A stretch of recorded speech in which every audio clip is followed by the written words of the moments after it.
I want to talk about excuses, right? Um, we have the individual excuse and we have the collective excuse as Black people. I first want to do the collective excuse. Now, I am aware of the system in which we live, and yes, it is set against us, right? But what I notice a lot of times is that it seems like we aid the system in our own destruction. It seems like we do every collectively, right? It seems like Yes. we do every single thing we can do to aid in our own demise. Am I delusional, or have you observed this also?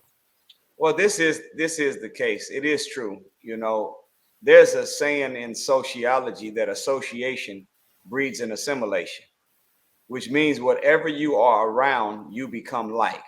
Unfortunately, we've been in this, the Honorable Elijah Muhammad called this the wilderness of North America, not the nation of North America, not the country of North America, but the wilderness. Base word of wilderness is wild.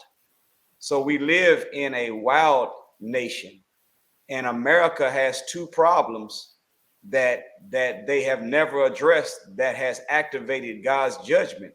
America has a skin problem and a sin problem. So this is a nation that's anti-black and anti-God. So if we are in a nation that's anti-black and anti-God, and association breeds an assimilation, what do we end up becoming even though we are black? Anti-self. And even though we are God, anti-self, anti-morals, anti-character. And because of this, uh, we have we're on autopilot right now. You know, I would encourage the viewers to Come be a part of history and experience the sharing of wisdom from some of the most brilliant thought leaders in our community. Come see Muda Baruka, Styles P, Nuri Muhammad, Lawrence Haja, Dr. Dorothy Holly, Dejaz Mach Kwasi, Deborah Hines, and Midwife Asasia impart their wisdom at Groundings with My Brothers and Sisters, a holistic health conference. A plant-based breakfast and lunch are included. Looking forward to seeing you there. Google the Willie Lynch letter and look at what he said that he was doing in 1712. He said he had in his bag a foolproof plan for controlling the slaves. He said that if you implement my plan for 1 year, the slaves will become self refueling or self perpetuating for 300 years, maybe even 1,000. And all he said is he did was outline the number of differences among the slaves and made them appear to be bigger than what they really were. He put the young against the old, dark against the light, the straight hair against coarse hair, one on a small plantation, and Oz with the big plantation, male versus female, east versus west. This is what he did. And so he said that I use fear, envy, and distrust for control purposes. In other words, look at this in First Timothy in the Bible. God says that I did not create you in the spirit of timidity, but I created you in the spirit of power, love, and self-discipline. So the original way that the human brain was hardwired was power, love, and self-discipline that produces a sound mind. What is he saying he did?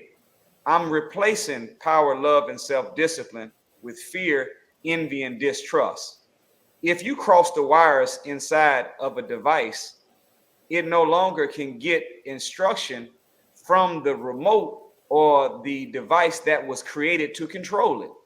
Now, some other object, some other remote can do it. So we're born by nature to operate under the authority and the control and guidance of God Himself. But your brain has to be hardwired properly, power, love, and self-discipline. But when you got fear, envy, and distrust, we don't hear commands from God. We don't hear commands. We didn't hear commands from Garvey. We didn't hear commands from Noble Drew Ali. We didn't hear commands from the Honorable Elijah Muhammad. Why are we not hearing the commands? Because somebody re-hardwired our brain, and now it's set up where we only can get instructions and actions to do from our oppressor. So yes, you could say that uh, we we can blame them for putting us in this condition, but once you have recognized who got you in this condition and how we got in it, you have to know that any man that won't treat you right will never teach you right. Right. So the first thing that has to happen once you recognize what he's done is you have to take your mind out under his control and stop letting him be the guide and the teacher of us. And once we do that, there's a scientific law that operates on the brain and the mind that the minister has taught us. He said this: whoever gives you the diameter of your knowledge prescribes the circumference of your activity. Right. So our circumference of activity is based on the diameter of knowledge that we have received from our enemy. And they're going to make sure that our circumference of activity is always fitting in to being a slave or less or a second class citizen so they can remain on the top.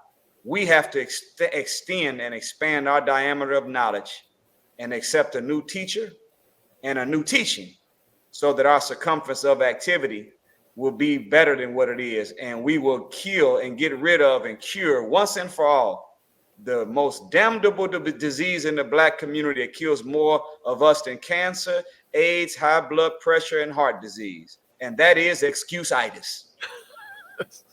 We will cure it once and for all. If we have a new diameter of knowledge that came from a new teaching that gave us a new circumference of activity, we get rid of excuse-itis once and for all.